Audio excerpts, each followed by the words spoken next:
Standard 1 is the biggest of the 7 with 4 substandards. This is where know the rules starts getting concrete. IA.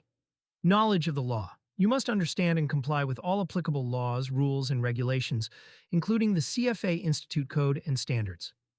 Here's the tricky part. The exam loves. If local law and the code and standards conflict, you follow whichever is stricter. If local law requires something more strict than the code, follow the law. If the code is stricter than local law, follow the code. And if you know about a violation by your firm or a colleague, you can't just ignore it.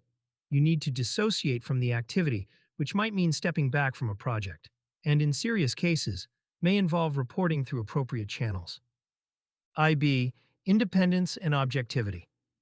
Don't let anything compromise your independent judgment. No gifts, no pressure from an issuer, no pressure from your own firm's investment banking side. Nothing. A classic exam scenario. An analyst gets invited on an expensive trip paid for by a company they're about to write research on, or a client offers a large gift tied to a specific investment recommendation. The rule isn't never accept anything, it's about materiality and disclosure. Modest gifts from clients disclosed to your employer are generally fine.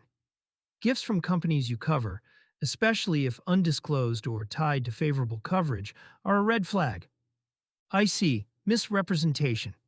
Don't knowingly make false or misleading statements about your qualifications, your services, your firm's investment performance, or anything material to a client's decision.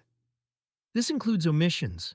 Leaving out something important can be just as much a violation as stating something false. Watch for guaranteeing returns. You can never guarantee investment performance because markets involve inherent uncertainty. ID. Misconduct. No professional misconduct that reflects poorly on your integrity or competence. This covers things like fraud, deceit, or any act involving dishonesty, whether or not it's related to your professional duties.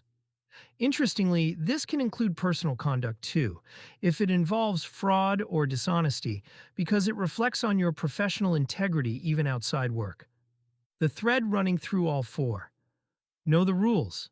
Stay independent. Tell the truth. And don't act in a way that undermines trust in you or the profession, professionally or personally. Recap. IA. Knowledge of the law. Follow the stricter of law or code. IB. Independence and objectivity. No compromising gifts or pressure. IC. Misrepresentation. No false statements, no omissions, no guarantees. ID. Misconduct. No dishonesty, professional or personal. Next, Standard 2. The integrity of capital markets.